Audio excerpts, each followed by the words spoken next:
Hello friends, welcome to Audiobook Daily. Today we'll talk about Stop Negative Thinking by Nick Trenton. December arrived quietly this year. The streets glowed with holiday lights, shop windows displayed decorated Christmas trees, and the air smelled faintly of cinnamon and pine. Yet for Arav, the season felt heavy instead of joyful. While others celebrated, his mind raced. Did I do enough this year? Why does everyone else seem happier? What if next year is worse? The holidays amplified his thoughts. Every silent moment became an invitation for worry. One snowy evening, while sitting alone with a mug of tea beside a small Christmas tree, Arav admitted something painful. My thoughts are ruining what should be a peaceful season. That night, he picked up Stop Negative Thinking by Nick Trenton, not expecting magic, but hoping for quiet. What he found was relief rooted in understanding. Understanding and ending negative thought patterns. 1.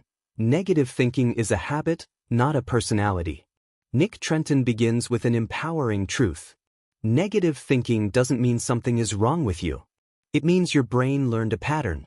The mind is designed to detect danger, anticipate problems, and protect you. But when this system becomes overactive, it creates anxiety, pessimism, and self-doubt. Arav realized his thoughts weren't facts. They were habits strengthened by repetition. 2. Automatic thoughts shape emotional reactions.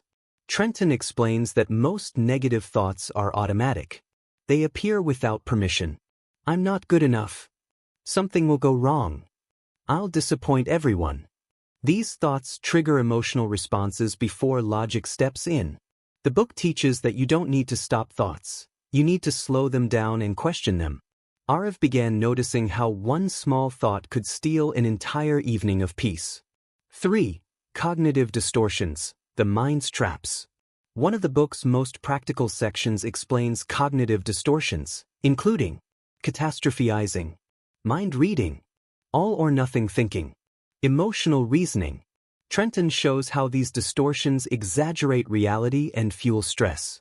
Arav realized that when he thought, this year was a failure, he was ignoring everything that had gone right. For, you can challenge thoughts without fighting them. Instead of forcing positivity, Trenton teaches realistic thinking. Is this thought 100% true? What evidence supports it? What would I say to a friend thinking this way?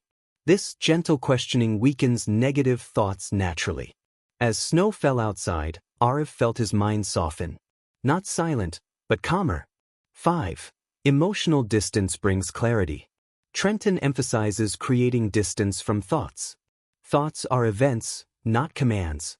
When you observe a thought instead of merging with it, emotional intensity decreases. Arav began mentally labeling thoughts. This is anxiety. This is fear. This is habit. That small pause restored control. 6. Replace rumination with action. The book highlights that rumination feeds anxiety. Trenton suggests physical movement, grounding exercises, redirecting attention, simple problem solving, not distraction, but redirection.